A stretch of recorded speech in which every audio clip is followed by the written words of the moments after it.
Kota Pramuli. Memeriahkan HUT Kota Pramuli. Terus apa ini? Apa yang diperlombakan? Berapa pesertanya sih ini?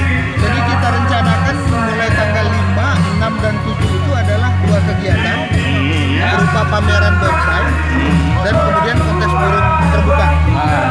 Jadi dengan 2 kegiatan tersebut diharapkan dapat menumbuhkan animo masyarakat terhadap lingkungan, termasuk lingkungan karena hubungan manusia dengan tumbuhan itu tetap hubungan antar